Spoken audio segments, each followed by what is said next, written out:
Imagine you're standing at the edge of a vast, uncharted wilderness. Nothing but open sky ahead of you, and 6 months of brutal, unpredictable terrain between you and everything you've ever dreamed of. No GPS. No emergency services. No way to call for help. Just you, a wooden wagon held together with iron bolts and determination, a team of oxen that could collapse without warning, and a list of supplies that would determine whether you survived or became another unmarked grave along the trail. This isn't just a story about adventure. This is a story about calculated survival, and the people who lived it figured out things about staying alive that most of us have completely forgotten. What you're about to hear isn't what you read in elementary school textbooks. The pioneers who crossed America in the 1840s and 50s weren't romantic wanderers chasing sunsets.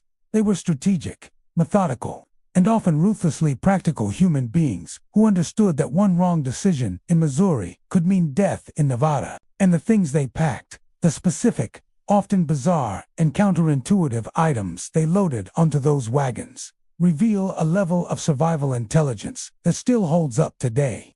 Let's start with the weight problem. Every single family attempting the Oregon Trail faced a brutal mathematical reality before they even left home. A standard prairie schooner, that iconic covered wagon, could safely carry between 1,600 and 2,500 pounds of cargo.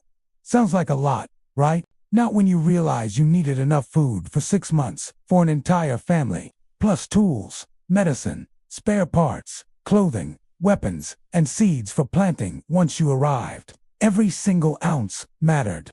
Families made heartbreaking decisions on those front porches, leaving behind furniture their grandparents had made, books they'd read 100 times, anything that couldn't justify its weight in pure survival value. The food list alone is staggering. Pioneer guidebooks of the era, written by men who had actually made the journey, recommended each adult carry roughly 200 pounds of flour, not bread. Raw flour, because it was the foundation of almost everything they would eat for half a year. Alongside that came around 150 pounds of bacon. This wasn't the thin, crispy stuff we think of today. Pioneer bacon was thick-cut, heavily salted slabs of pork, cured to last months without refrigeration. The salt was so intense you had to soak it before cooking just to make it edible, but that same salt kept it from rotting in 100-degree summer heat. They also carried sugar, about 25 to 50 pounds per adult, along with coffee, dried beans, rice, and something called hardtack. This was an indestructible cracker made from flour, water, and salt, baked until it was rock hard. Hardtack was so dense and dry that insects couldn't get into it. It didn't mold, and it lasted for years. Pioneers soaked it in coffee or bacon grease to soften it enough to chew without cracking a tooth. But here's where it gets really fascinating. The real survival secrets weren't in the obvious food supplies. They were in the things that seem strange until you understand the logic. Vinegar was one of the most critical items any pioneer could carry. They packed multiple gallons of it in sealed crocks. Vinegar served as a food preservative, a wound cleaner, a treatment for sunburn, and insect bites, a way to make undrinkable water slightly more tolerable, and maybe most importantly, a defense against scurvy. The trail crossed thousands of miles where fresh fruits and vegetables were impossible to find. Scurvy, from a lack of vitamin C, was a genuine killer. Pioneers who knew the threat added vinegar to their water and food to help combat it. Citric acid crystals were also sometimes packed for the same reason. Imagine a family in 1849 loading small packets of powder into their wagon with the same care we give prescription medicine. That's exactly what it was to them. A matter of life and death. Their medical supplies reveal a world where professional care was unavailable for 6 months. Laudanum, an opium and alcohol mixture, was a basic household medicine, the equivalent of a modern pain reliever. When you broke your leg 800 miles from a doctor, you needed something for the pain, while you figured out how to survive anyway. They also carried calomel, a mercury-based medicine used for everything from constipation to cholera. Tragically, mercury poisoning caused symptoms very similar to the diseases it was meant to treat. Medical science was still finding its way. Castor oil traveled in those wagons too, used as both a laxative and a lubricant for wagon wheels. That dual-purpose nature is something you see over and over. You couldn't afford to bring something that only did one thing. Every item had to earn its weight by doing at least two jobs. Beeswax is a perfect example. It waterproofed wagon covers, lubricated wooden joints, sealed cracked leather on boots, treated rope to extend its life, and could even be used to waterproof matches. A single block of beeswax might weigh a pound, but it served a dozen critical functions. Speaking of matches, they were still relatively new technology. Pioneer families packed them in waterproof tins, sometimes sealed in wax, and guarded them like we guard our wallets today. Fire was everything. It meant cooked food, purified water, warmth, and protection. Losing your matches to a river crossing was a genuine crisis, which is why most also carried flint and steel as a backup. The tools loaded into these wagons represent another layer of survival intelligence. A good blacksmith's hammer might seem heavy, but on the trail, iron wagon wheel rims cracked and axles snapped. A family that could do basic blacksmithing could fix their own wagon. A family that couldn't was dependent on finding someone else, and there was no guarantee anyone capable would be nearby when disaster struck. This is why small, portable forges and metalworking tools appear on pioneer packing lists with surprising frequency. Rope. They carried enormous quantities of rope, not just for tethering animals, but for lowering wagons down steep mountain grades, where the alternative was watching your entire life roll off a cliff. When the trail hit the Blue Mountains or the Sierra Nevada, gravity became the enemy, and rope was the answer. Families would tie multiple ropes to the back of their wagons and have every able-bodied person lean back, acting as human brakes, as the wagon crept down terrifyingly steep descents. Without enough strong rope, you lost the wagon. And losing the wagon on a mountain pass in September usually meant you lost your life, too. The animals that pulled those wagons were as carefully chosen as any supply. The choice reveals sophisticated thinking about endurance versus speed. Horses were faster, but they required grain, which was heavy to carry. Oxen were slower, but they could survive on grass alone, making them dramatically cheaper to operate across 2,000 miles. A healthy ox team was also less likely to be stolen. Mules split the difference, faster than oxen and tougher than horses, but more expensive. The choice was made months before the journey and affected every single day of the trip. Spare oxen yokes were packed carefully because a broken yoke meant your team couldn't work. And standing still on the Oregon Trail in the wrong season was a death sentence. And what about water? This question haunted every family. The trail passed through hundreds of miles of arid terrain where water was unpredictable and sometimes toxic. Alkali springs, loaded with minerals, looked fine but could kill livestock within hours. Pioneers learned to test suspicious water by watching their animals. If the cattle turned away, you turned away too. It was a brutal but effective system learned through hard experience. The ingenuity and raw grit it took to cross that continent is something we can barely imagine today. It wasn't about luck. It was about foresight, strategy, and a profound understanding of what it really takes to survive. Thanks for watching. If you found this look into pioneer life fascinating, hit that like button and subscribe for more stories from the pages of history. See you next time. They carried water in wooden barrels and later in canvas bags, specifically designed to allow slow evaporation, which kept the water inside cooler through the process of evaporative cooling. These canvas water bags were a genuine technological innovation for their time. An understanding of basic physics applied to survival in desert conditions. When they reached a 40-mile desert stretch of the Nevada Basin, the most waterless and brutal section of the California Trail, families sometimes soaked the ground around their camps and collected what moisture they could overnight, covered springs with branches to slow evaporation, and made the crossing at night to reduce heat exposure.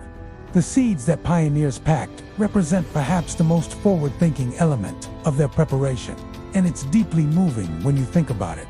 In the middle of loading survival supplies, knowing they faced 6 months of mortal danger, these families still made room for vegetable seeds, corn, beans, squash, onions, turnips, carried in small cloth bags tucked into corners of the wagon. They weren't packing for the journey. They were packing for the life they intended to build when they arrived. And the presence of those seed packets speaks to an extraordinary kind of optimism about survival that is genuinely hard to wrap your head around today. Firearms were universal on the trail, but not primarily for the reasons you might think. The Hollywood image of pioneers fighting off attacks is dramatically overblown compared to the historical reality. Guns were primarily used for hunting, a critical supplement to the packed food supply when fresh game was available.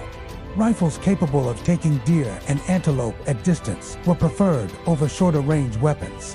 And ammunition was loaded in quantities that seem almost excessive until you do the math on 6 months of potential hunting. Beyond hunting, guns provided protection against predators, both animal and human, a deterrent effect that mattered enormously in territory where law enforcement simply didn't exist.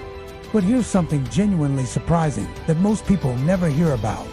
Many pioneer women were skilled shooters, not because of any romantic frontier mythology, but because practical necessity demanded it. When men were scouting ahead, hunting, or handling sick livestock, the women guarding the wagon and the children needed to be capable of using a weapon effectively. This wasn't an exception. It was simply what the situation required. Soap.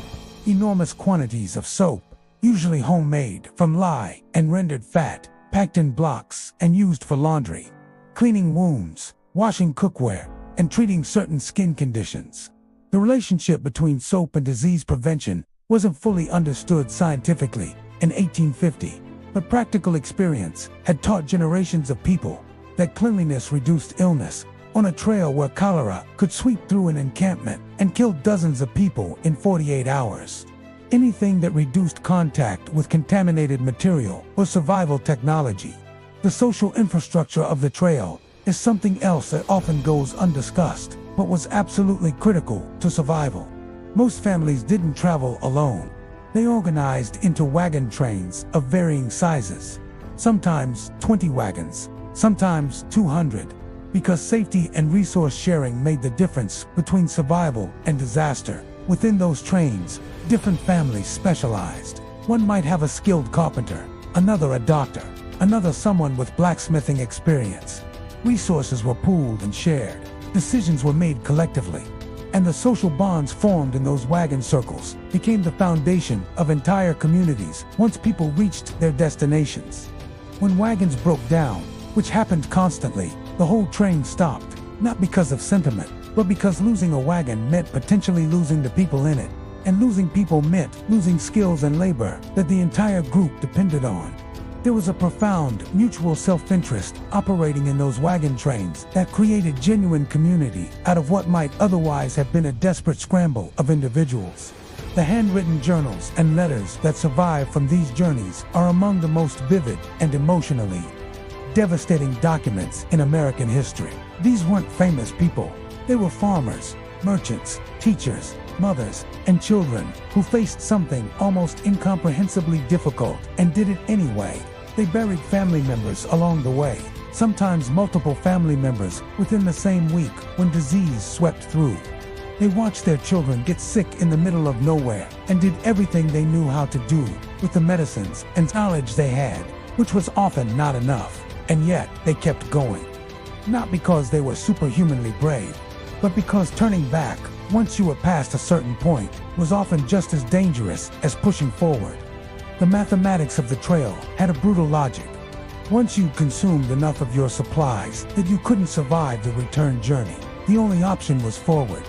The night camps these pioneers set up every evening were not casual affairs. Wagons were arranged in circles or semicircles as a practical windbreak and to keep animals contained. And the positioning was thoughtful and deliberate. Guards rotated through the night in shifts, watching the animals to prevent straying or theft, and watching the perimeter for any threats. Cooking fires were managed carefully because fire meant visibility, and visibility had implications that depended entirely on where you were and what was happening around you. The children who made this journey in the 1840s and 1850s grew up to be some of the most resilient adults in American history. Not because difficulty automatically produces resilience, but because they had parents who modeled an extraordinary combination of preparation, adaptability, and forward-looking determination. The practical knowledge they absorbed about how to manage animals, how to read weather, how to find water, how to preserve food, how to repair equipment in the field. That knowledge shaped entire generations of Western American culture. What these pioneers understood that we've largely forgotten is that genuine preparedness is not about fear. It's about respect for reality. They did unpack vinegar and rope and spare axles because they were anxious people, overwhelmed by worst-case scenarios. They packed those things because they had thought seriously about what the journey actually required and had made rational, clear-eyed decisions about what they needed to succeed. There's something almost meditative about that kind of thorough preparation, a deep engagement with reality that produced confidence rather than anxiety. Because when you've thought through the hard scenarios and prepared for them, the journey itself becomes something you can actually face. The survival essentials those pioneers packed were not primitive. They were sophisticated solutions to complex problems, developed over generations of practical experience and refined by the hard feedback of life and death on the frontier. The people who understood this preparation best were the Romantics, who saw the West as a land of easy opportunity. They were the pragmatists who understood that opportunity lived on the other side of genuine hardship, and that hardship could be survived with the right knowledge, the right supplies, and the right community around you. There are 170 miles of marked trail ruts still visible across the American West today, pressed so deep into the earth by thousands of wagon wheels and hundreds of thousands of footsteps that they have under-raced in 175 years. If you stand beside those ruts and really think about what it took to make them, the weight of the wagons, the exhaustion of the animals, the determination of the families pushing through heat and cold and disease and loss, it changes something in how you see ordinary human difficulty. Those ruts are a monument to what people are capable of when they prepare thoughtfully, support each other practically, and refuse to stop moving towards something worth reaching. This video is for educational and historical analysis purposes. For more stories about the hidden history of human survival and the people who lived it, visit this channel and explore what else is waiting for you there.